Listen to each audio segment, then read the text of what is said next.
Hola, buenas tardes a todas, a todos. Vamos a empezar esta conversación que sigue un poco el camino de las conversaciones que hemos empezado desde el sábado pasado, en la cual hemos construido algunos diálogos entre los artistas que han sido seleccionados para la exposición de Flash, que abrirá, y bueno, pues ya de antemano están invitados todos, todas, el 23 de noviembre al mediodía, acá en el museo.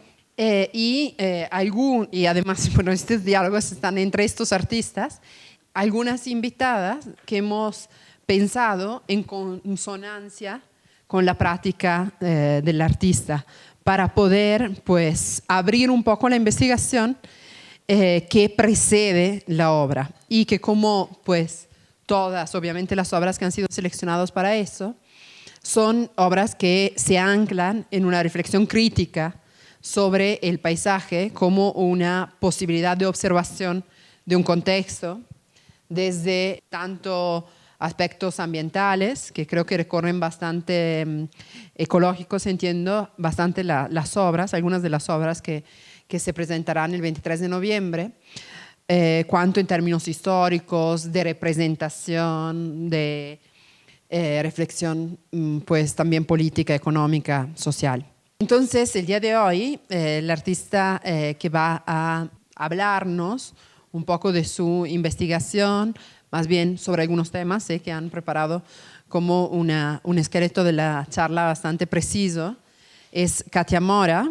Y hemos invitado a Jan Castañeda, que es escritora de arte, también curadora, ahora, no quiero decirlo muy en alta voz, pero lo es, que se ocupa sobre todo de escultura en su práctica, pero que sin embargo pues ha reflexionado mucho también sobre la lógica del contexto, ¿no? de las esculturas y de los emplazamientos de la obra tridimensional, etc. Katia ya les contará mejor, ¿no? sobre su obra. No les voy a presentar mucho ni a leer semblanza, porque creo que estas charlas como que esperamos que sean también participadas, pues dan la ocasión para poder platicar de forma más libre. Pero la obra de Katia interpela en este caso particularmente los volcanes y la relación que ella y otros habitantes de la zona pues entretejen con el Popocatépetl y el Iztaccíhuatl.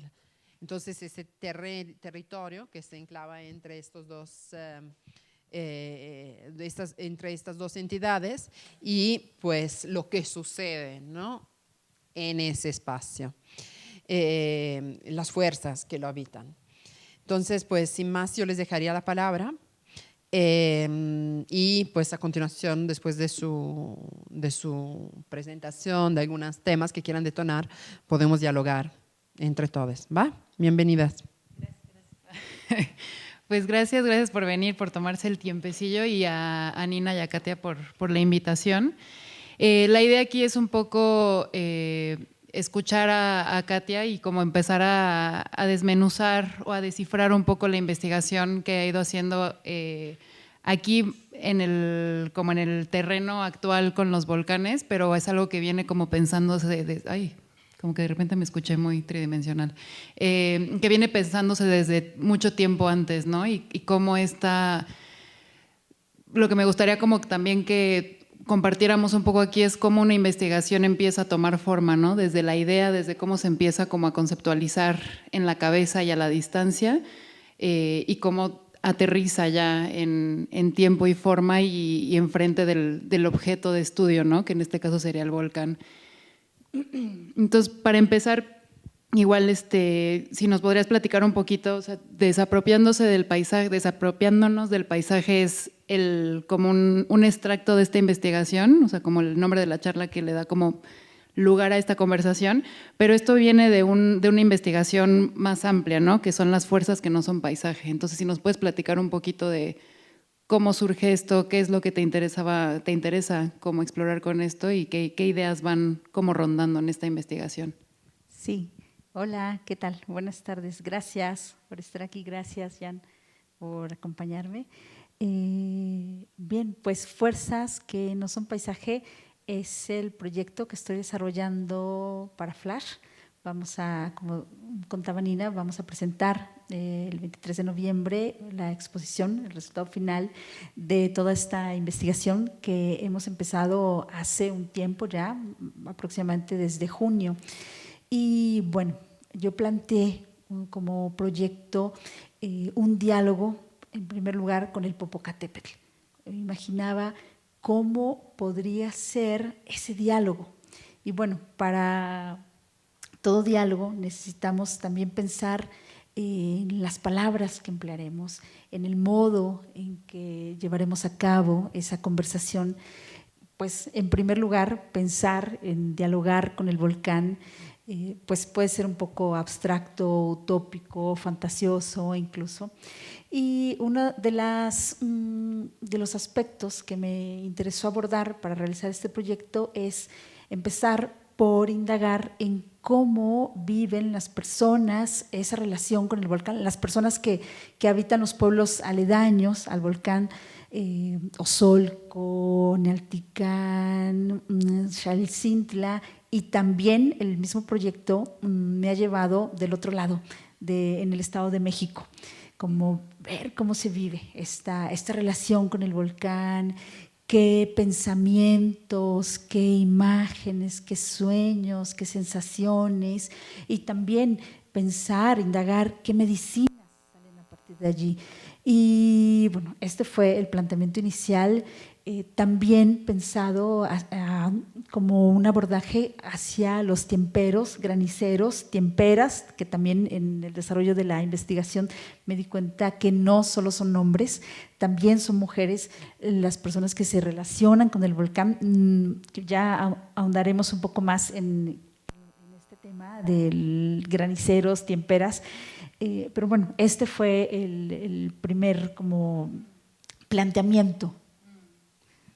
Y ya de ahí como que nos lleva a empezar a imaginar el volcán desde la lejanía, empezar a imaginarlo también como desde de una cosa como más tangible, ¿no? O sea, que es un espacio vivo, que no es solamente eso que se ve en la postal de fondo, sino tiene vida y tiene personas que viven en comunión, ¿no? Y en comunicación con ellos, en este caso.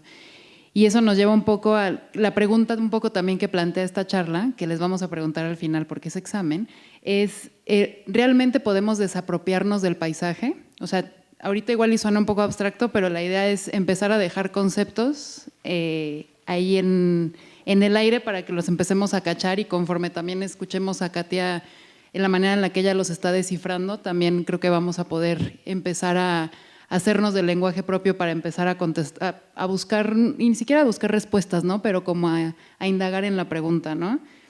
Y lo que platicábamos, un poco lo que me contabas de para desapropiarse del paisaje, primero hay que entender en qué forma nos apropiamos de él, ¿no? Y eso también nos lleva a descifrar y a entender qué es el paisaje, ¿no? Si estamos en el problema de desapropiarnos de algo, primero hay que entender de qué es, ¿no?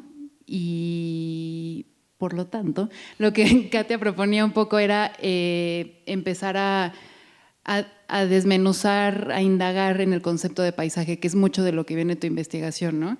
Entonces, ¿cómo comienzas este terreno como de investigación pensando en estas concepciones, ideas, nociones, definiciones del paisaje? ¿Y a qué llegaste? ¿Qué encontraste? Sí, porque, bueno, la propuesta es un diálogo y es incluir a quienes viven cerca del volcán, a quienes viven el volcán en este diálogo también. Pero al pensar el Popocatépetl, el Iztaccíhuatl, como un paisaje, pues surgen muchas preguntas, ¿no? ¿Qué pasa si nos dislocamos de este lugar, de pensarlo con esta noción de algo que está en la lejanía y que dibuja un perfil, y nos empezamos a aproximar a partir de plantearnos qué fuerzas, qué energías, qué situaciones se ponen en tensión cuando pensamos a los volcanes como una entidad, como un recurso natural, como un símbolo patrio, como medicina, bueno, y todo lo que pueda surgir, ¿no? al respecto. Entonces ahí a mí me pareció importante repensar, bueno, ¿qué estamos diciendo cuando usamos la palabra paisaje?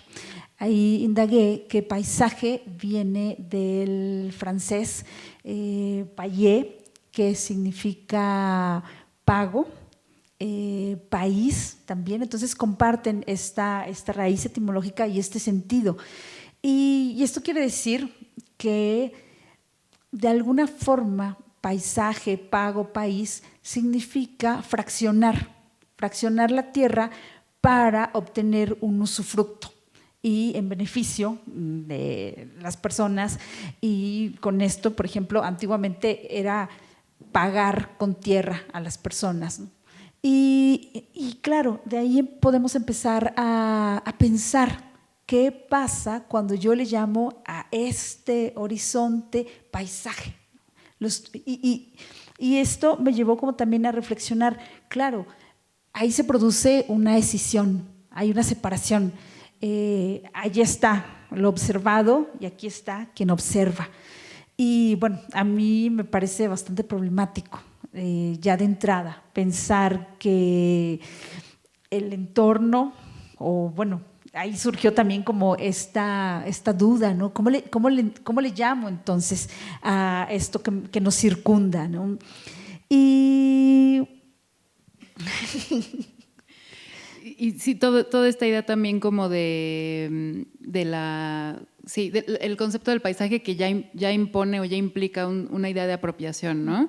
Y también me habías platicado del concepto del altépetl, sí, como también a través del lenguaje se genera esta como conexión o relación, ¿no?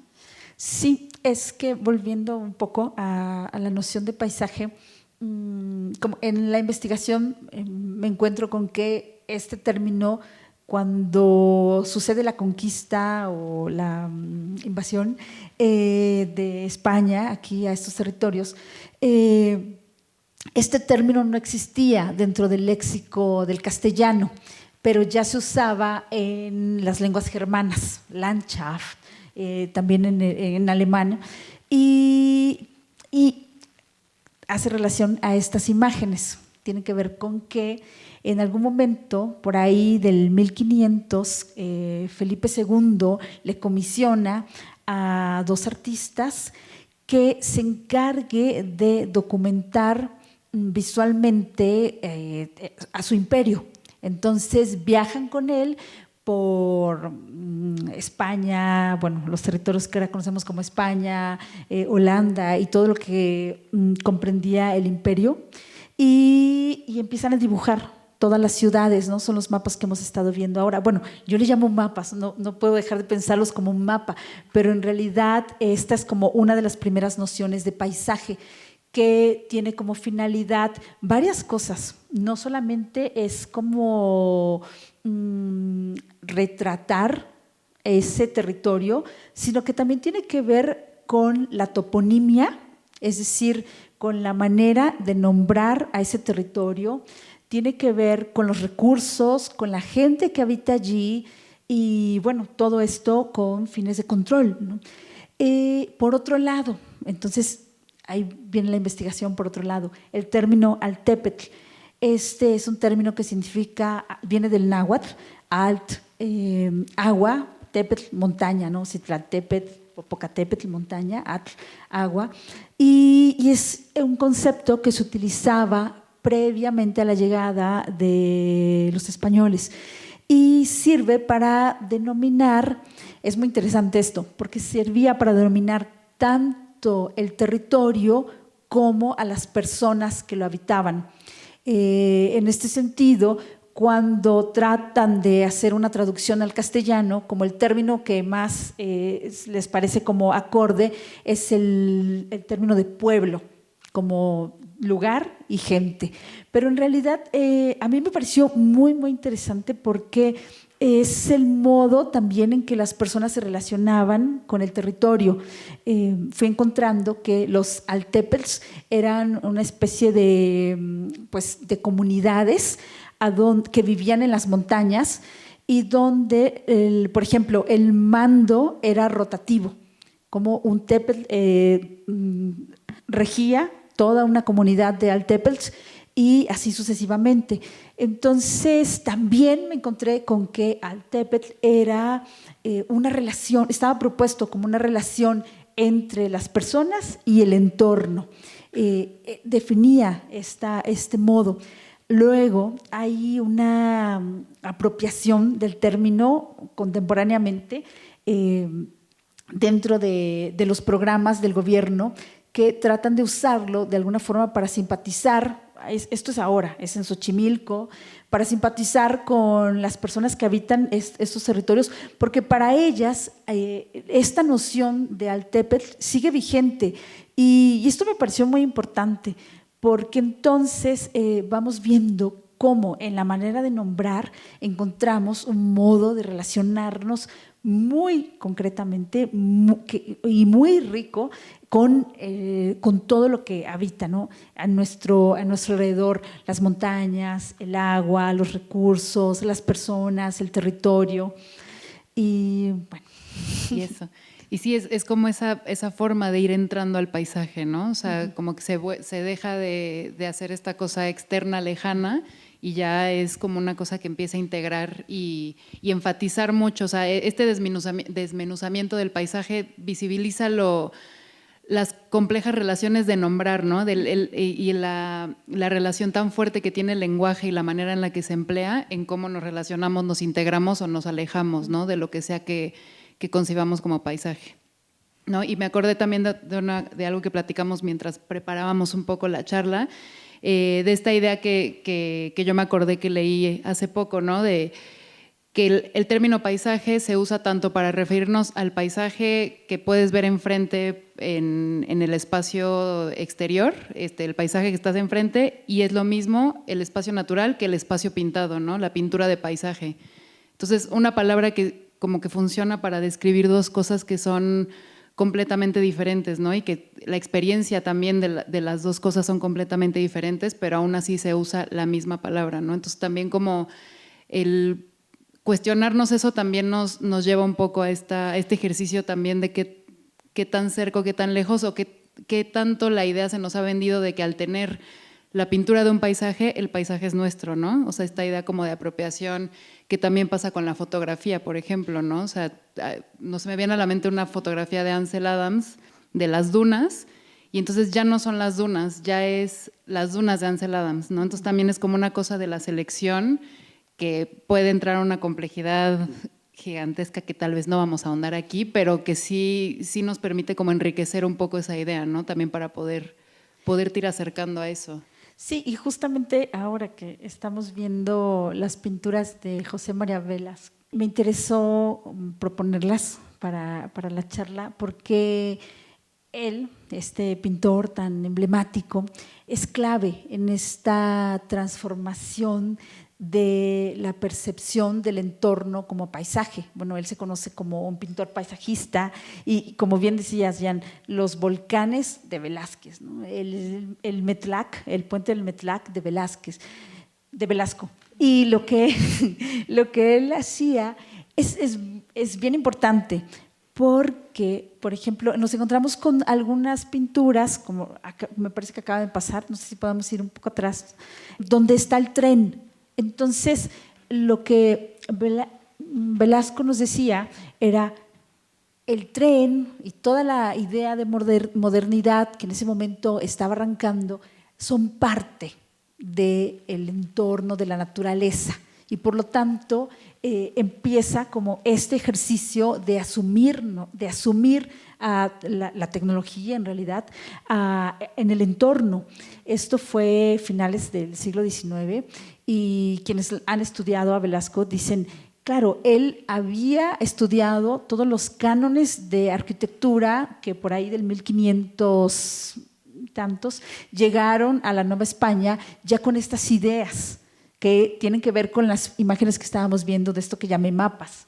Entonces, también hay como una intención muy concreta de cuando materializamos un paisaje, sea desde la fotografía, desde las artes, ¿no? Desde las artes visuales, la pintura, no es simplemente la expresión de una belleza, pintaba técnicamente, era maravilloso, pero había muchas intenciones detrás, ¿no? Que era el de configurar una visión de lo que era el nuevo, por así decirlo, el nuevo paisaje mexicano y por lo tanto una nueva relación.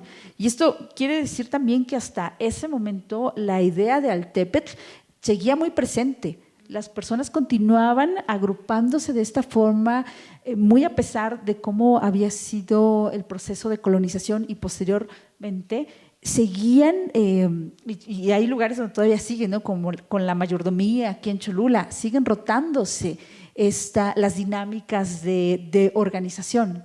Y que eso nos abre todo como el panorama que nos lleva como en un viaje al pasado, desde dónde vienen como estas concepciones y cómo se empiezan a ampliar y todas como las ramas que salen de ahí. Pero para ti algo importante también en esta investigación es que esta pregunta se enuncie en tiempo presente, ¿no? O sea, pensar el paisaje. ¿Qué se necesita hoy para pensar en paisaje? ¿Qué historia necesita ser contada para pensar en el paisaje el día de hoy? Y ahí es donde entra la necesidad un poco de contar lo que me decías, ¿no? Las historias aquí y ahora, y que es lo que también te trae aquí un poco a acuerpar un poco la investigación, ¿no? Entonces, no sé si nos quieras empezar a compartir eso, tal vez igual leernos un poquito de tus diarios, de lo que empieza para allá, acompañarte un poco en la entrada, ya la llegada aquí con todo este imaginario y este universo de referencias, información, conceptos, y cómo empiezan a aterrizar ya estando en el terreno que investigaste a lo lejos, que pueden ver aquí.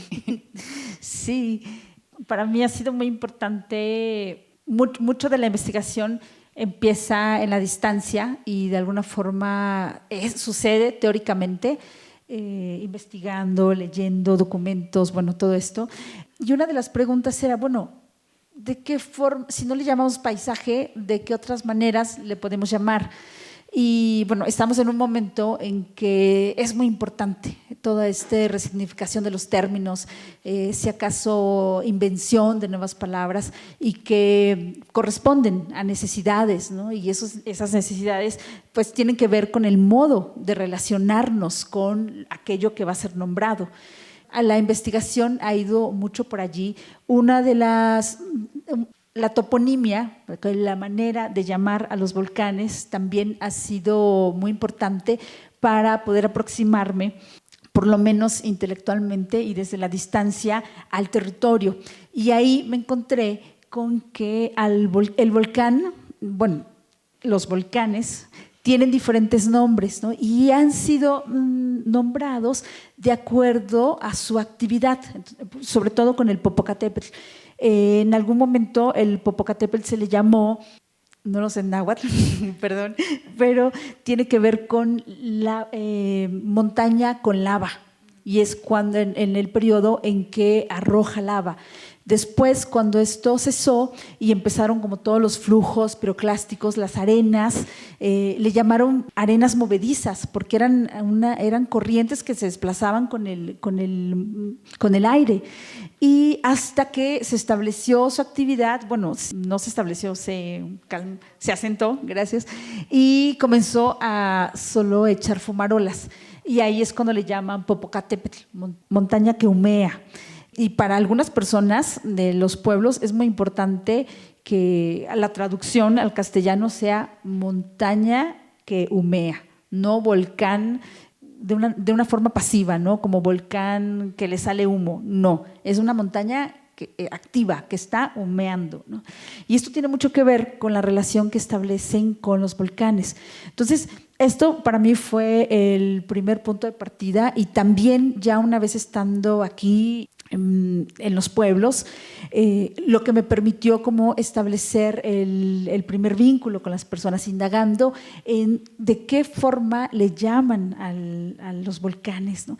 Y me encontré con algo muy bonito que no sé si ustedes sepan, pero sobre todo la gente mayor, tanto en el Estado de México como de este lado, le llaman el volcán y la volcana. Al Iztaccíhuatl le llaman la volcana. La primera vez que lo escuché fue una señora en Osolco, dijo la volcana.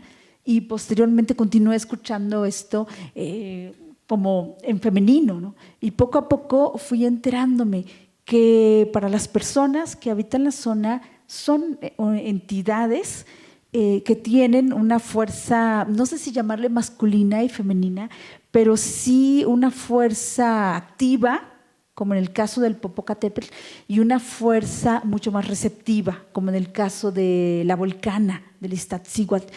Y también ahí fui entendiendo que son percibidos como una unidad, no son dos entes, una volcana y un volcán, sino una relación. Y esto va a ser muy importante para empezar a comprender esto de los tiemperos, de cómo se relacionan tanto con el volcán como la volcana. Pero bueno, esto fue como uno de los primeros hallazgos, de las primeras aproximaciones, el cómo son nombradas, nombrades, sí. Y eso, ¿no? También como una idea que me compartiste que se me hizo como muy bonita, que era de pensar el triángulo que echa humo, a pensarlo ya como este espacio que tiene barrancas, que suceden cosas, que hay vida, que la gente los visita, que también son parte como de la vida ritual, ¿no? De una comunidad y no son solamente esa cosa que está alejada. Y entre parte de esta investigación ahora se hace como de entrevistas, de encuentros, de conversaciones. ¿Quieres compartir alguna como que hayas tenido que haya marcado un poco, ya sea con las temperas? ¿Cómo llegaste a las temperas? O con doña Conchita, ¿cómo se llamaba la Concepción? Ay, no me acuerdo, pero bueno, cuéntanos mejor tú y ya. Quería comentar, antes de pasar allí, dos cosas que para mí han sido importantes en el desarrollo del proyecto. Una tiene que ver con cómo fue cambiando mi percepción respecto al volcán y la volcana, mirados desde allí, primero desde fuera de México incluso, a donde en el momento en que tuve que recurrir a mis memorias, bueno, ¿qué es para mí este volcán y esta volcana? ¿Cómo los recuerdo? ¿Qué significan? Y estuve muy atenta a cómo esta percepción iba transformándose. Y como mencionabas, ¿no? Todo esto de las barrancas, conforme iba conversando con las diferentes personas en los distintos pueblos, me iban contando, por ejemplo, del lado del Estado de México, la gente narra que el Popocatépetl tiene barrancas muy, muy, muy abismales, que ha ido cambiando, que su cuerpo con la actividad volcánica va de alguna forma como desgajándose y como que se parte. Y para las personas ha cambiado también la relación que tienen con el volcán, por supuesto, porque antes, por ejemplo, subían a hacer caminatas y ahora ya no, porque hay lugares que saben que de alguna forma son un poco prohibidos. Y para esto quisiera leer un fragmento de este texto que me habías sugerido y se me pasó, pero tiene que ver con esto que les estoy contando. Estas son notas que yo voy haciendo después de visitar cada uno de los pueblos, de cada uno de los encuentros, y que son parte de toda la narrativa que estoy construyendo para el proyecto de Fuerzas que no son paisaje. Les voy a leer. Había pasado en poco tiempo de intuir al Popocatépetl y de mirarlo desde la lejanía a estar en él, a ese modo en que la distancia se acorta e interrumpe el diálogo. De repente ya estaba allí, en su territorio cambiante, quebrado, misterioso, y me resultaba problemático relacionarme con él, sumando el peso de las cobijas. Respirar profundo era la única opción. Mi amiga y ahora compañera de viaje dormía serena en la casa de su linaje materno, pero yo no. Yo sentía todo, fragmentos de narraciones me saltaban al presente arbitrariamente. Lo que más me había impresionado de todo lo que escuché esa tarde fue la descripción de que el volcán está conformado por barrancas abismales que estrían su cuerpo, huecos de 50 metros de ancho, a donde al asomarse no se ve fin, solo oscuridad. Espacio de negrura a donde han caído caballos, a donde la gente arroja piedras y alaridos con la intención de medir su profundidad, a donde temen acercarse por temor a caer, a donde el misterio deja de ser una idea y se vuelve una sensación corporal. Así, empapada de todo aquello y de tantas otras sensaciones, lograba hacerme de una cadencia improvisada hecha de aire que entraba y salía por la nariz. Y en medio de todo aquello comencé a imaginar o a sentir, en realidad a vivir, que el volcán me jalaba de los pies hacia él, que tenía la fuerza suficiente para arrastrarme hacia él, llevándome por la oscuridad hacia su calor, hacia sus barrancas cubiertas de lava, hacia su cráter incendiado. Me dormí, no por mucho tiempo, aunque profundo. Luego, en la noche, ya de vuelta a la ciudad, nos sentamos a conversar con Are y Paco, y les conté de esa experiencia, y Arely, sorprendida, me dijo, pues es así, en esa orientación, como se encuentra la cama. Nuestros pies durmieron mirando al volcán. Escucharla fue la confirmación de algo, por lo menos el saber que dentro de ese caos de pensamientos y sensaciones que esa noche salían disparados de mí como piedras ardientes, sí que había habido algo que tuvo un vínculo con el exterior, que no era solo yo y mi quietud, que existió un plano en donde esa noche el volcán y yo conversamos con los cuerpos. Ahora sé que allí hubo un diálogo, un decir que es en sí mismo verdadero, que existe en algún sitio, cargado de fuerza y que no responde al orden del significado a interpretar, del orden de los signos que palpitan un significado oculto, que hay algo de esa existencia compartida, de ese diálogo con el volcán y la volcana, y que las personas también, muy a su modo, dialogan entre sí, y que todo eso está insuflado de vitalidad, de flujos corredizos de vida, que no cesa hasta que encuentra las barrancas del misterio, a donde solo hay silencio, temor y asombro, a donde a veces no conviene entrar. Todo esto me regresa también un poco o sea, yo conocí a Katia virtualmente, hoy es la primera vez que nos vemos en persona, o sea, hemos estado interactuando virtualmente por un tiempo, y algo que me gusta mucho y que me ayuda mucho también a entrar un poco en sintonía con tu práctica y con tu investigación es la manera en la que lo traduces en palabras, ¿no? Voy a hacer un pequeño comercial. Ella tiene un programa de radio en Radio Nopal llamado Campo de Fuerzas.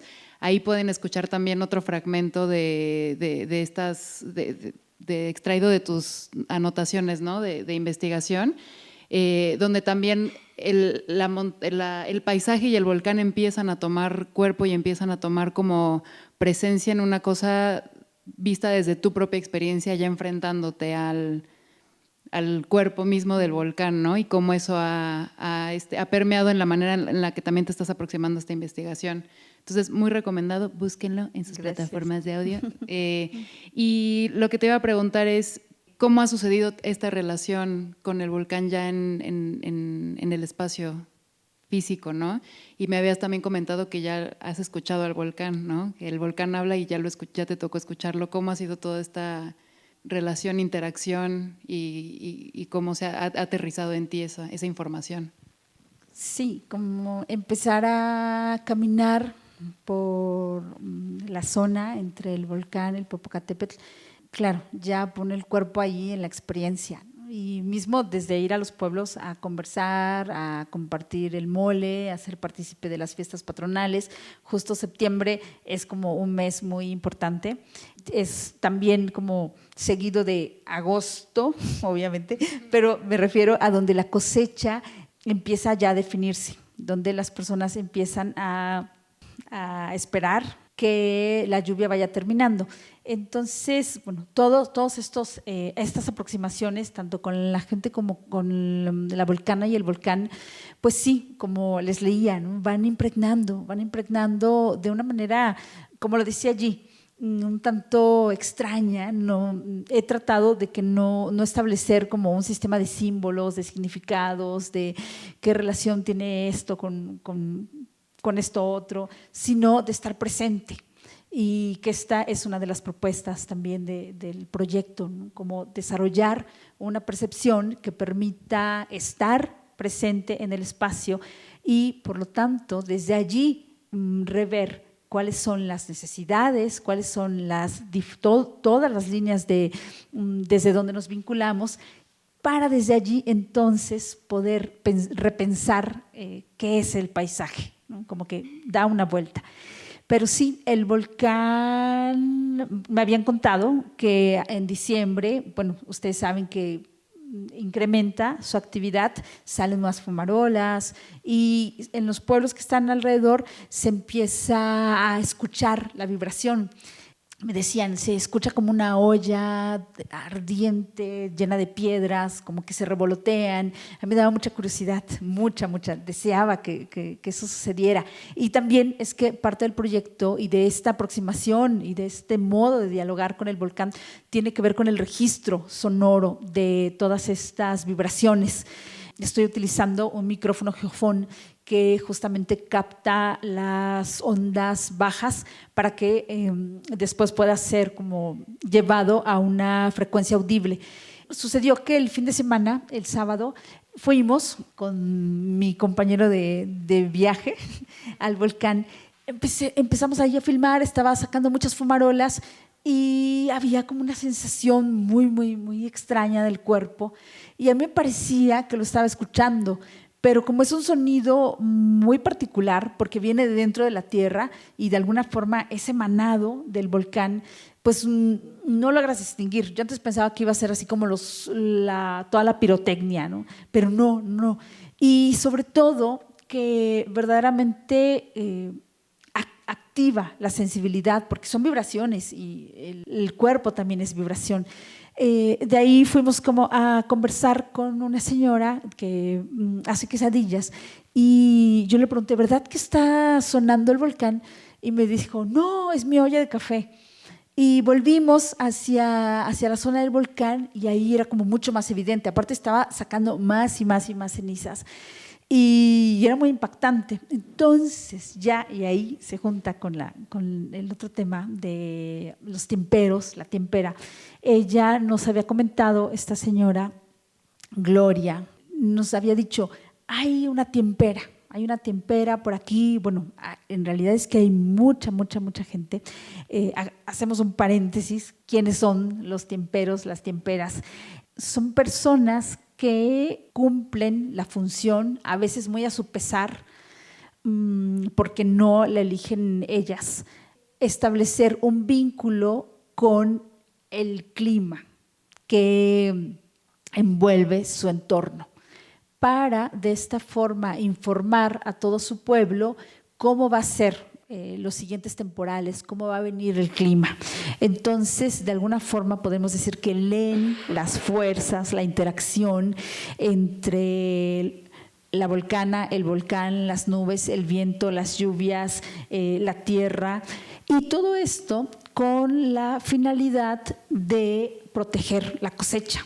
Entonces, esto viene de una necesidad muy primigenia, que es el de subsistir, porque sobre todo en algunas zonas cercanas al volcán, sobre todo en Osolco, la gente solamente siembra una vez al año. Entonces, si pierde la cosecha de todo el año.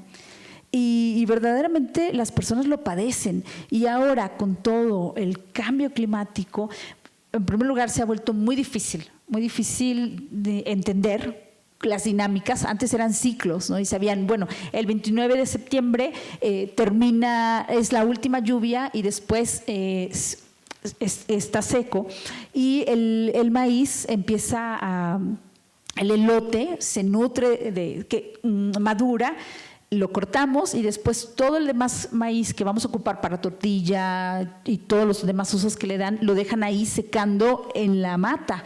Yo pensaba que lo cortaban, pero no, lo dejan secando. Entonces, claro, si llueve, la cosecha se echa a perder. Entonces, estas personas hacen esta función de salir al monte, ir a caminar a los volcanes. Son las personas que se encargan de hacer toda la preparación para las diferentes peregrinaciones que se hacen hacia el volcán. Desde la distancia, no sé si han escuchado que se hace una peregrinación el 12 de marzo, el día de Don Goyo, pero en realidad son 3 peregrinaciones al año. Se va a visitar tanto al Popocatépetl como al Iztaccíhuatl, les llevan una ofrenda y es el tempero o la tempera quien se encarga de preparar y recolectar esta ofrenda. Y bueno, indagando previamente, como encontraba videos, encontraba algunos reportajes y es como muy fácil, o sí, ¿cómo decirlo?, ¿no? Como llevar al término de la fantasía, ¿no? Como alguien puede, y también es pensar, y eso lo leía y lo escuchaba por allí, manejar el clima. Y ya desde la idea de manejar es errónea. Estas personas no manejan el clima. Lo leen, se relacionan, le hablan con mucha fuerza y le piden. A mí me llama mucho la atención porque cuando hablé con uno de los tiemperos, que su lengua materna es náhuatl, entonces cuando hace las narraciones en castellano, me llamaba la atención el cómo todo lo que había pasado anteriormente era una temporalidad única en el pasado, que podía ser ayer o hace 15 años o hace 30, que es desde cuando va él al volcán. Y me hablaba de cómo hacen toda esta preparación, pero también había algo que a mí me parecía muy importante, que era esta necesidad de que no llueva, de que el granizo no acabe con la siembra, de subsistir y de que toda su comunidad subsista. Yo entendí algo, digo, esto, o me pareció entender y que les comparto aquí, que esta fuerza que les permite de salir al campo, hablar a los volcanes, él me dice, yo hablo con los 4 volcanes, con Popocatépetl, Citlaltépetl, el Malinche y el Pico de Orizaba, y establece un diálogo así como lo estamos estableciendo ahora, y les pregunta, ¿no? Como, necesito que estos vientos terminen, necesito que esta lluvia venga, necesito que este granizo se vaya. Y esto viene mucho como, para mí es una mezcla de sostener un deseo y una necesidad. Y que esto es lo que permite que las personas vayan allí, al monte, y hablen con la volcana y el volcán. Que es esta como relación en conjunto, ¿no? Que no es una cosa como jerárquica de el volcán. O sea, sí hay un respeto, pero también hay una cosa de podemos trabajar en conjunto para que esto funcione, ¿no? O sea, como parte de este entorno. O sea, de integrarse al paisaje son como responsabilizarse también de su agencia, ¿no? Dentro de las dinámicas del entorno mismo, del paisaje, ya en esta concepción activa y viva y cambiante, ¿no? Sí, totalmente. Y entonces, como volviendo a pensar esto que hablábamos al principio, ya no se produce esta escisión.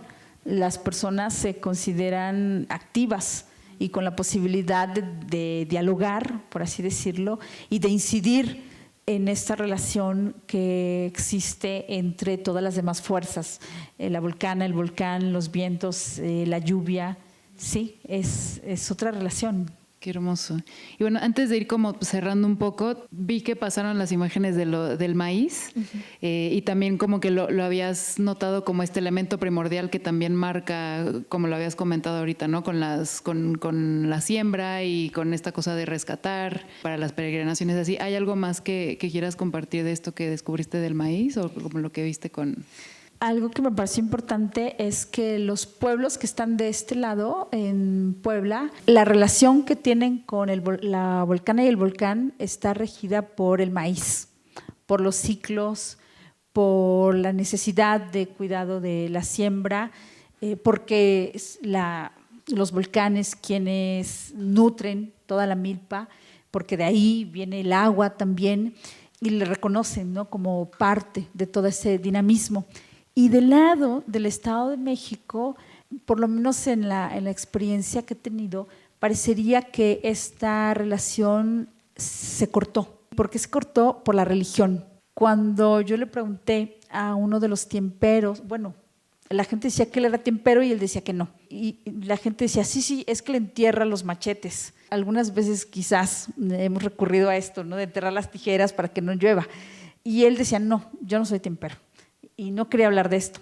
Entonces yo le pregunté, ¿y quién habla con el volcán? Y me dijo, San Miguel Arcángel. Y ahí empezó a contarme una serie de anécdotas, de situaciones de cómo San Miguel Arcángel era capaz de dialogar con el volcán, de cómo las personas habían subido al volcán y se habían encontrado ya no con la entidad de, como le llaman de este lado, Gregorio Chino Popocatépetl. Es así como le llaman a una persona que que dicen que se aparece en el volcán y que es la encarnación del volcán y que también es la persona que se aparece en los sueños. Allí quien se aparece es San Miguel Arcángel. Quienes han ido han subido al volcán y se han encontrado con la posibilidad de diálogo es solo a través de San Miguel Arcángel. Y a mí esto me pareció fuerte, mucho, mucho, mucho. Porque desde mi forma de ver, considero que esta relación corporal con la volcana y el volcán, esta necesidad que parte desde la subsistencia, el deseo, toda una cosmovisión que tiene que ver con el Altepetl, ha sido cortada por la religión. Entonces ahí se convierte en una serie de narrativas que, bueno, de alguna forma son conocidas, vienen del catolicismo, que es difícil de aterrizar. Entonces se convierten en una serie de mitos volátiles donde las personas aseguran que han visto a San Miguel, todo gira en torno a San Miguel Arcángel o al santo del pueblo, en este caso era San Miguel Arcángel, que es el patrón del pueblo de Atlautla. Y esto hace una diferencia, ¿no? Sí. O sea, también cómo evoluciona la historia, ¿no? Y cómo se queda también en esta historia oral, pero también en ya la concepción mental de las personas que la van transmitiendo, ¿no? Y las implicaciones que eso tiene, o los simbolismos, o las pérdidas, las ganancias que eso puede tener. Sí, y algo que a mí me parece grave, que es que clausura la posibilidad de que cualquier persona pueda mantener un diálogo con el volcán. Ahora es solo San Miguel. Yo creo que esto está de pensarse, ¿no? Sí, ya mete un intermediario, ¿no? Y entra la jerarquía, que del otro lado del volcán aún se mantiene esa comunicación lineal, ¿no? El de si yo quiero hablar con el volcán, me acerco a hablar con el volcán, ¿no? Ya no solamente depende de otra figura impuesta, probablemente. Sí, y es parte también de lo que nosotras charlábamos, es una relación de familiaridad, de parentesco con el volcán, ¿no? Y bueno, antes de cerrar, ¿hay algo más que quieras compartir de la investigación, de las piezas que estás desarrollando?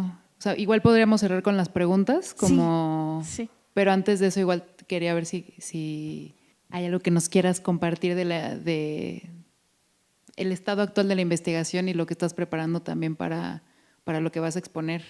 Sí, bueno, finalmente todo esto es una propuesta de un diálogo polifónico, le llamé, donde pudieran estar presentes distintas voces, la voz del volcán a través de los sonidos, de las imágenes, de la volcana, desde todo ese silencio y las nubes, mi propia voz también, con todas, de alguna forma filtrando la experiencia, la voz de todas las personas con las que he conversado.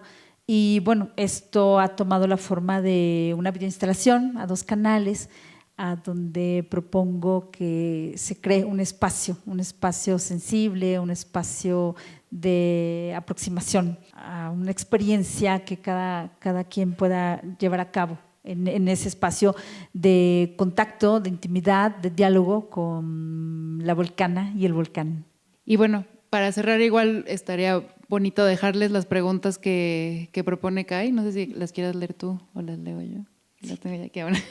Que como decíamos al principio, no buscamos esta respuesta de cómo desapropiarnos del paisaje, pero por lo menos quedarnos con las preguntas y salir con estas ideas, ¿no? De qué se necesita hoy en día, el territorio que habitamos o que queremos habitar, más bien qué necesita. ¿Cómo lo vamos a conseguir? ¿A través de qué dinámicas, de qué relaciones?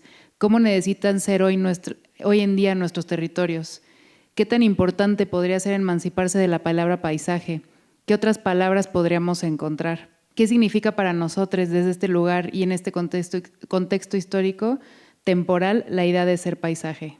Sí, me gustaría abrir el diálogo porque me parece que uno de los aprendizajes de todo este transitar que les he compartido tienen que ver con esto, ¿no? Con volver a situarnos. La propuesta es situarnos en este contexto y pensar, bueno, si antiguamente el Altepetll era una relación con las montañas y el agua y los recursos, el término paisaje surge a partir de la necesidad o la ambición también, ¿no? de ver los territorios que eran dominados por el imperio, pensar, bueno, ¿cuáles son ahora nuestras necesidades, ¿no? Aquí y ahora? ¿Cómo es este territorio? ¿Qué verdaderamente necesitamos poner allí? ¿Qué necesitamos que nos sea devuelto?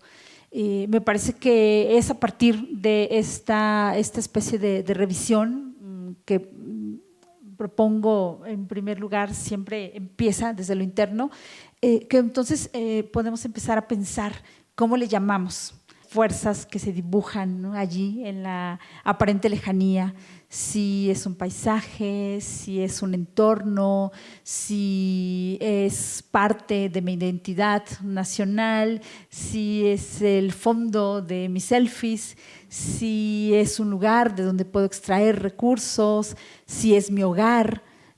Todo esto a mí me parece muy, muy importante compartir esto y compartir la invitación a esta reflexión, pensar, ¿no? ¿Cuáles son ahora las necesidades? Y sí, si alguien quiere compartir algo, preguntas, impresiones de lo que escucharon, algo que haya resonado. Ay, no, cuando dijeron examen dije, voy a reprobar. Voy a reprobar porque igual, bueno, hace un tiempo yo me hacía la pregunta de cómo buscar esta identidad, porque pues al final del día como que siento que uno como ser humano va de un lado a otro y no alcanza como que, bueno, yo en mi caso no alcanzo como agarrar algo o aprender algo para mí. Entonces, escuchando y sabiendo un poquito de dónde es Katia, como que decía, bueno, el caso a lo mejor es como agarrar algo y apropiarse de él y hasta cierto punto como que volverlo una identidad. Entonces, cuando decían esto de realmente podemos desapropiarnos del paisaje, como que yo pensaba, puede, porque al final del día forma parte de una identidad. Bueno, eso también quisiera resolverlo. Y algo que me llamó mucho la atención son las fotos. Había tantas fotos y se veía tan bonito, y había una que me llamó mucho la atención porque el volcán quedaba casi a la altura de sus cabezas. Entonces decía, qué bonita es la tecnología, que podemos agarrar algo, apropiarnos de eso, y es algo tan majestuoso y tan grande, pero lo podemos hacer pequeño y ponerlo a nuestro alcance y prácticamente a nuestra altura. Pero bueno, tenía la pregunta de, hablaba algo acerca de configurar, y he visto algunos proyectos y quería saber, ¿la palabra configurar y la palabra reconfiguración forma parte de lo mismo o se vuelven como entes diferentes? La palabra configurar y reconfigurar, es que no alcanzo a entender la pregunta. Sí, ¿Cómo? Sí, es como, ¿qué significa? Porque investigo la palabra, pero son como que la misma cosa, solamente como en diferente versión. Entonces, para usted, ¿qué es la palabra configurar? Ok. Ay, perdón. Configurar, claro, tiene que ver con, la estoy pensando, ¿no? Desde la etimología, o bueno, lo que compone, los términos que lo componen, y tenemos ahí, ¿no?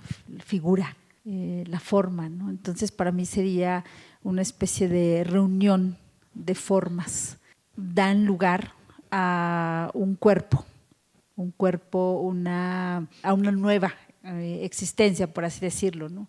Como si juntáramos muchas formas y que en ese acto de juntarlas pudiéramos armar una nueva entidad. Es lo que me hace pensar. Nunca lo había pensado. Gracias a ti. Y también me gustaría decir algo al respecto de lo que mencionaste con la identidad y la apropiación. Preparando la conversación hablábamos de esto, ¿no? Apropiarse, ¿no? Para pensar el desapropiarse de algo necesitamos pensar ¿Qué es el apropiarse, ¿no? Y apropiarse pues es el acto de convertirse en dueña de algo. Y cuando tú lo mencionabas, ¿no? Vinculado a identidad, claro, parecería que para armar esta identidad necesitamos adueñarnos de ciertas nociones, espacios, memorias, situaciones que nos permitan de alguna forma agarrarnos.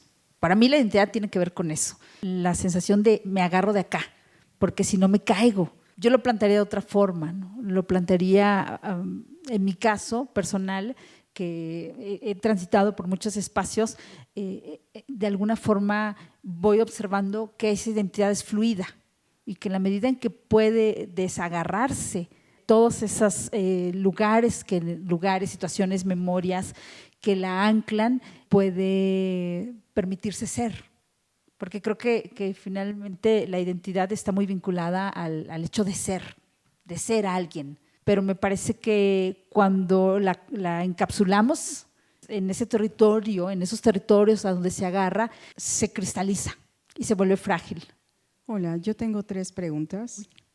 Una, si podrías, por favor, comentarnos conceptualmente la diferenciación entre espacio, territorio y paisaje. La siguiente es si, por casualidad, en estos hallazgos que has tenido científicamente, bueno, en tu investigación, ¿hay alguna relación entre Quetzalcóatl y San Miguel? Y si el representante actual de San Miguel son las mayordomías, si por casualidad es pregunta, o me perdí algo quizá lo que explicaste, y si la Volcana está representada también por San Miguel. Bueno, de San Miguel yo no sé mucho. Ha habido algo muy llamativo en este lugar, en Atlautla por lo menos. Al fondo, ahí en esta especie de iglesia casi catedral de piedra, había una imagen de San Miguel que era bastante no binaria, por decirlo de alguna forma. Me pareció increíble, que creo que justo se ha ido transformando, me parece a mí, que con el paso del tiempo, de ser esta figura masculina, en ser esta entidad que me parece mucho más, que deja de ser este hombre que mata al demonio para convertirse también en algo más suave. Esto es un poco más anecdótico al respecto de San Miguel y lo que puede percibir. La Volcana, bueno, no creo que sea San Miguel, por lo menos no de este lado. Y hay algo muy bonito que también tiene un nombre, se llama Rosita Manuela. Y cuando yo le pregunté, como no me recordaba bien del nombre en la conversación, y dije, ¿Manuela qué? Y me dice, no, Manuela es el apellido.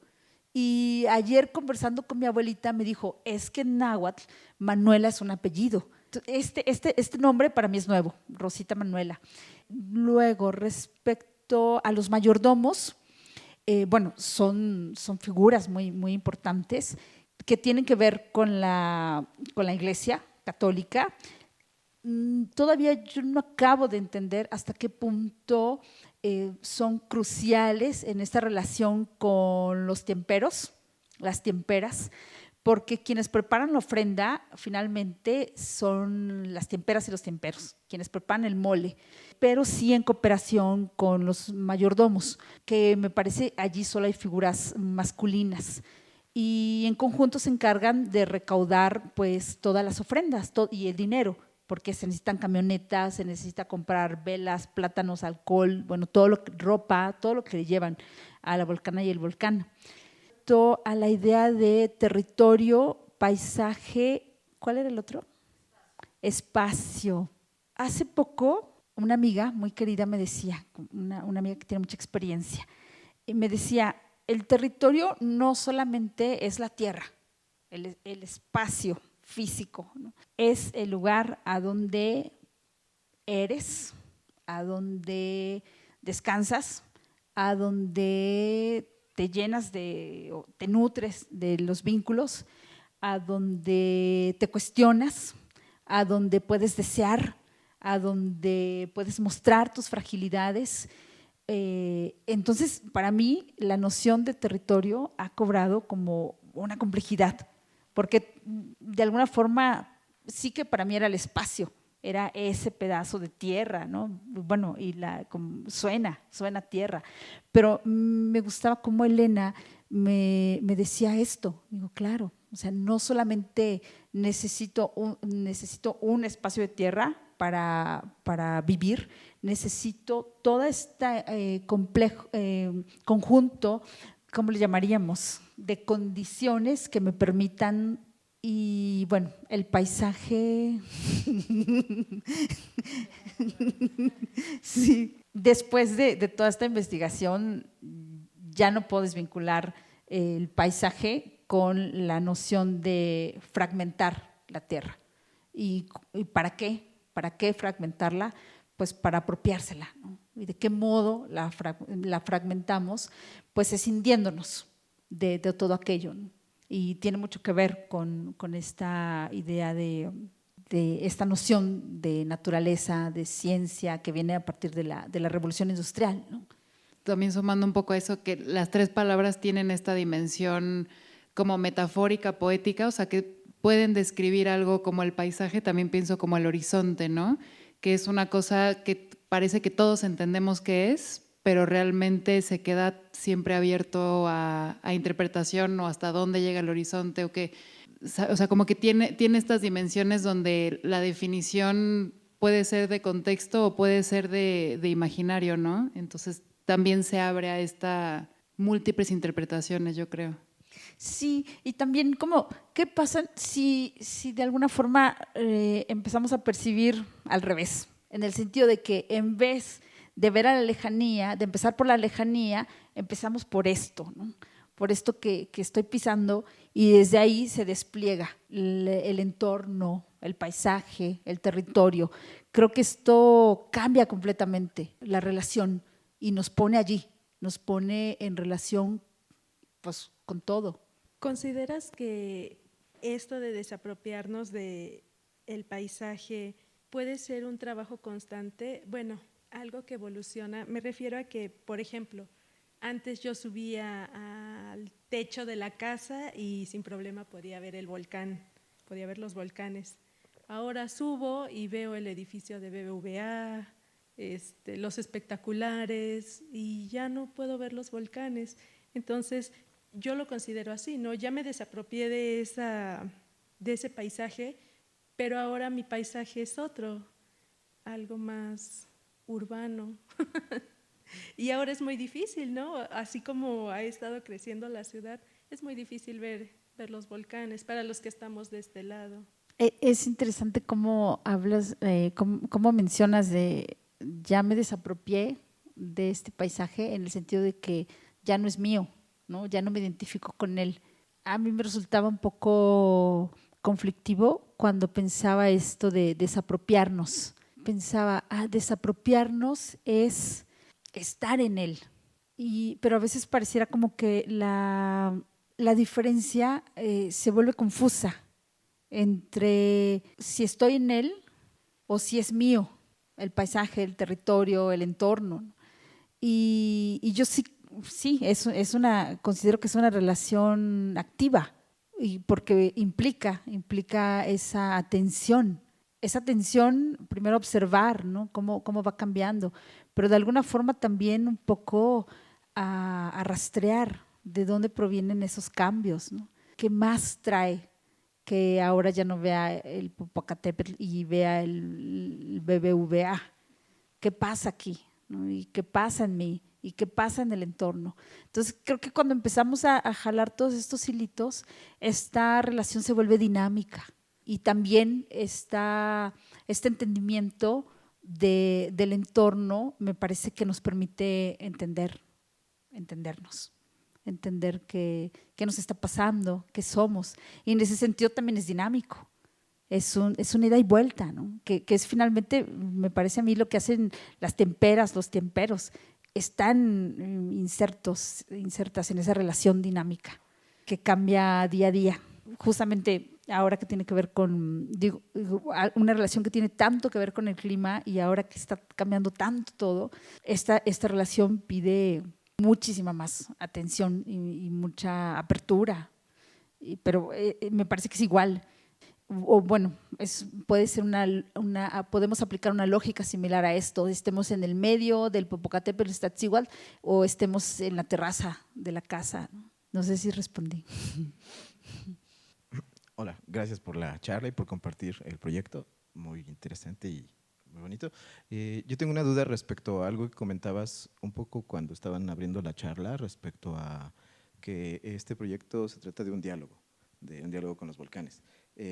Y tú nos fuiste comentando ya un poco, como incluso vimos en las fotos, pues dispositivos con los cuales estás tú escuchando, y nos comentas también como el modelo de los tiemperos, que también es no estoy seguro de decirlo correcto, pero a lo mejor también es como un modelo de interpretación, como de recibo información. La pregunta es, ¿tú estás contemplando también devolver información en algún momento? Porque un diálogo es ida y vuelta, ¿no? Entonces, o ¿cómo es el mecanismo que tú contemplas como para incidir de alguna forma en este diálogo, si es que existe? Sí, hay un mecanismo que son los sueños.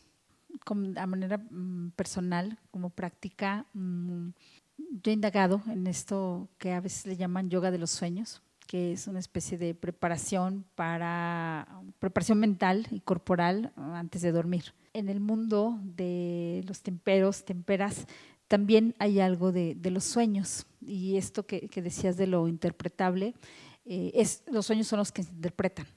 Me contaban de situaciones muy específicas donde hicieron ese trabajo de interpretación y de decir, era el volcán que me hablaba, ¿no?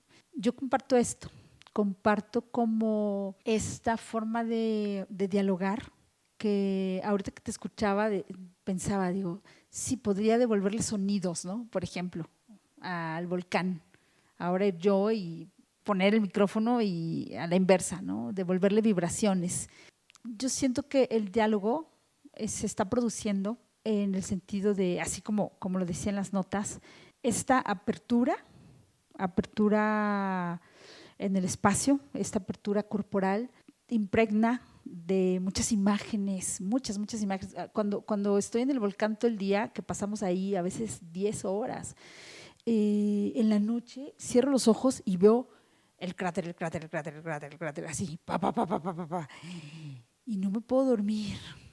Y está, También con las vibraciones. Cuando fuimos a filmar, bueno, una de mis aproximaciones es a través de la cámara, ¿no? A mí me gusta mucho ver a través de la cámara esa ventanita que se ve con mucha nitidez.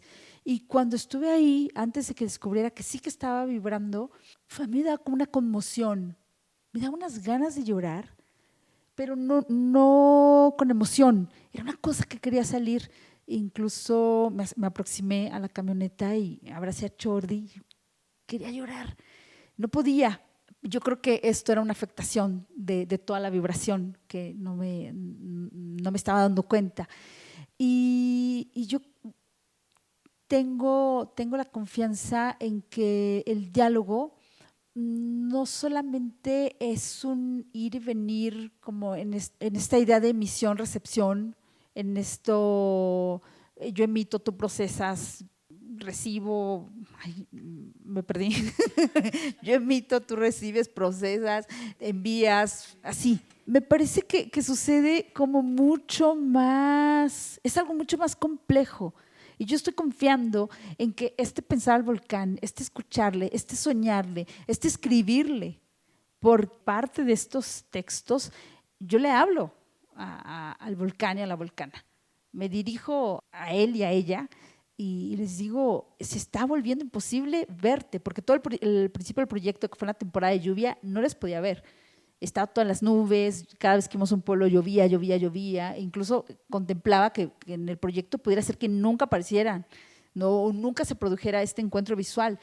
Entonces he confiado y confío todavía en que esta posibilidad de diálogo está sucediendo por todos estos canales.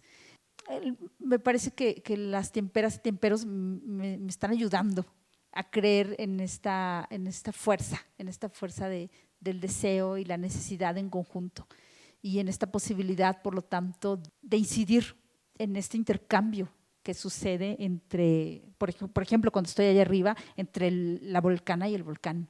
Para mí hay un diálogo y yo estoy allí siendo parte. Y tiene que ver mucho entonces con una disposición. Creo que en el momento en que me permita querer verificar que eso está sucediendo, creo que es como lo mismo, ¿no? Entre las personas. Finalmente nunca acabamos de verificar si se está produciendo un diálogo entre tú y yo. Lo verificamos a partir de que la pasamos bien, que nos reímos, etcétera. Pero yo no sé si me entendiste y todo lo que pensamos que es un diálogo, pero en el sentido lógico. A lo mejor también hay como más actores involucrados, ¿no? No solo los volcanes y tú en este caso, sino más el entorno, ¿no? Porque pienso que los tiemperos, por ejemplo, tampoco van y le dicen específicamente cosas, o desconozco, pero creo que también como lo que ellos hacen es decir, pero decirle a su comunidad, o decirle a la gente con la que están, ¿no? Como que la información no va nada más así yendo y rebotando, sino como que fluye en un ciclo más amplio, algo por ahí. Sí hablan con los volcanes. ¿Cómo hablan? Pues como suelen hablar con las personas, sí, con mucha fuerza. Y eso es lo que llamo la fuerza del deseo y de la necesidad. Bueno, primero gracias por el espacio, porque a mí me da mucha emoción cuando en espacios como este hay lugar para estas conversaciones, ¿no? El conectar con, más allá de el desapropiarnos, porque en mi cabeza no entiendo cómo yo podría desapropiarme de algo que no es mío. Jamás podría siquiera creerlo o visualizarlo de esa forma. Pero cuando comienzas a compartir tan abiertamente y emocionada esas conversaciones que se establecen con lo que además está ahí siempre, ¿no? Y no creo que ahora requieras ir al volcán para comunicarte con él, ¿no? Sino con esa relación que ya tienes, como cuando establecemos una relación con aquello que respetamos o con aquello que amamos o con aquello que nos identificamos, nos podemos comenzar a comunicar desde cualquier espacio. Entonces, no es pregunta, es más este agradecimiento de que nos pusieras esa opción, nos recordaras esa opción que tenemos, no solo de comunicarnos con todo lo que somos o crear con todo lo que somos, sino también de respetarnos como esas energías, ¿no? No solo a los seres humanos, que a veces nos cuesta trabajo cuando algo es diferente a lo que somos, establecer ese vínculo de respeto, sino el saber que el espacio que nos contiene o el espacio que contenemos es también una vibración, una frecuencia o un ente en sí que puede nutrirnos y que podemos nutrir si entramos en ese vínculo de comunicación. Muchas gracias. Yo he tenido muchos problemas como para desarrollar un proyecto y creo que me llama la atención el preguntar como qué fue lo que detonó la necesidad para desapropiarse del paisaje, porque pues veo que hay una relación entre usted y las personas del lugar, pero ¿cómo llegó a ese lugar o cómo surgió pues esta idea de realizar este proyecto? Gracias. Bueno, hay una historia con el volcán, sobre todo con el Popocatépetl detrás. Desde la adolescencia en que vine a vivir aquí, a Puebla, y veía ahí en el horizonte aquella fuerza, pues me encantaba subirme a la azotea al 5 para las 7 de la mañana, tomarle fotos y mi prima que está aquí presente sufría porque le iban a cerrar la escuela. Y bueno, era como siempre, ¿no? A veces en esa edad no le pensamos mucho que por qué nos llama la atención algo o alguien, ¿no? Y bueno, después me enteré que a mi papá también, cuando se vino a vivir a Puebla en los últimos años de su vida, le gustaba mucho ir al volcán y él escogió ser enterrado ahí en un cementerio que está en Calpan, donde se ve los volcanes, la volcana y el volcán. y que ahí era a mí quien me costaba mucho trabajo aceptar que hubiera elegido, porque es muy difícil acceder a ese cementerio. Entonces, esa relación con el volcán, con el Popocatépetl, ha estado ahí presente. Y un poco me parece que terminó de cuajar cuando cumplí los 40 años y decidí ir a Lanzarote. Me parecía que necesitaba encontrarme, poder reflexionar sobre mí misma en un paisaje que me fuera afín. Y por donde estaba, en el lugar que me encontraba, Lanzarote era lo más cercano, es una isla llena de volcanes.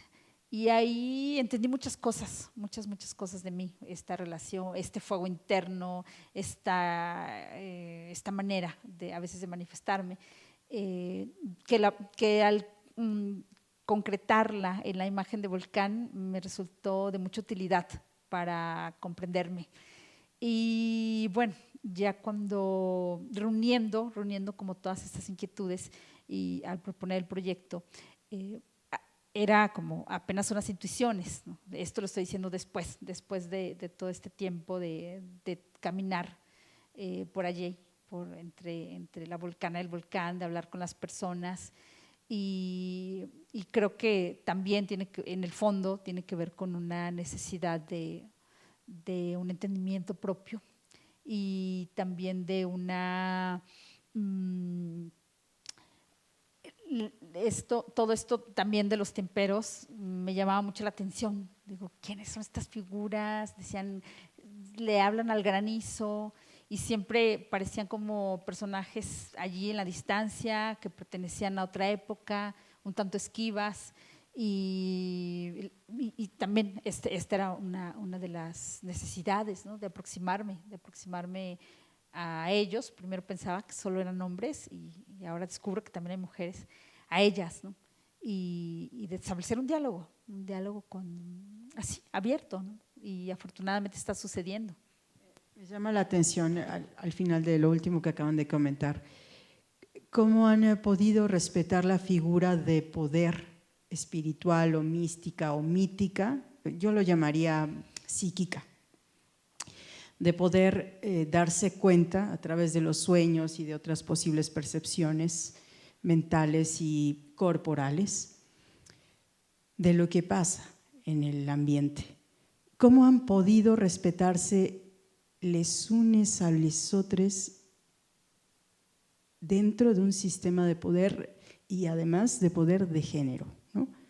Que entiendo que en las comunidades, como es en el caso de las mayordomías, son voraces, en el sentido de significa tanto poder demostrar quién lleva la fuerza, que en el caso de los tiemperos sí me asombra cómo respetan, por lo que acaban de exponer, ese sitio, ¿no? Ese vínculo que tienen con la y el volcán. Pues visto un poco desde cerca, como me siento ahora, de estas personas, puedo entender que son seres muy sensibles. Cuando conversábamos y me contaban que la siembra se podía llegar a perder, el tempero lloraba. Y ahí puedes entender lo que hubiese significado que la siembra se perdiera, ¿no? Es verdaderamente una relación con la vida y con la muerte. Y por lo tanto, y en este momento tan, no sé cómo llamarle, pero bueno, sabemos el estado de las cosas en crítico, sí, ¿no? en el mundo, pues se reconocen como figuras frágiles, lo dicen, porque no siempre son respetadas. Hay personas en su comunidad que ya no les creen, que ya no quieren aportar. De alguna forma ven que ese modo de estar en la vida que viene desde hace mucho tiempo está en peligro. Y lo que hacen en este momento pues es unir fuerzas. Y por lo tanto, me parece que, bueno, unir fuerzas de alguna forma es ser flexibles. Y por eso dialogan con la mayordomía, dialogan, tienen esta apertura a quien quiera aportar, tienen esta apertura a trabajar hombres y mujeres en conjunto, porque hay una fragilidad y creo que están sabiendo verla. Y ese también para mí es un aprendizaje muy, muy, muy grande. Pues muchísimas gracias. Gracias por sus preguntas también, que nos ayudan también a nutrir un poco lo que veníamos platicando. Y pues eso, espero que se hayan llevado algo como de la investigación, tanto de lo que vimos como de lo que escuchamos y del proceso de Katia, que muchas gracias por la generosidad también para compartirnos todo lo que has visto y entendido y como absorbido hasta ahorita. Y gracias a ustedes también por aguantar hasta aquí. Ya es viernes en la noche, entonces también el cuerpo lo sabe, del cansancio, no lo digo de otra cosa. Entonces, muchas gracias. Gracias por estar y por escuchar. Sí, gracias.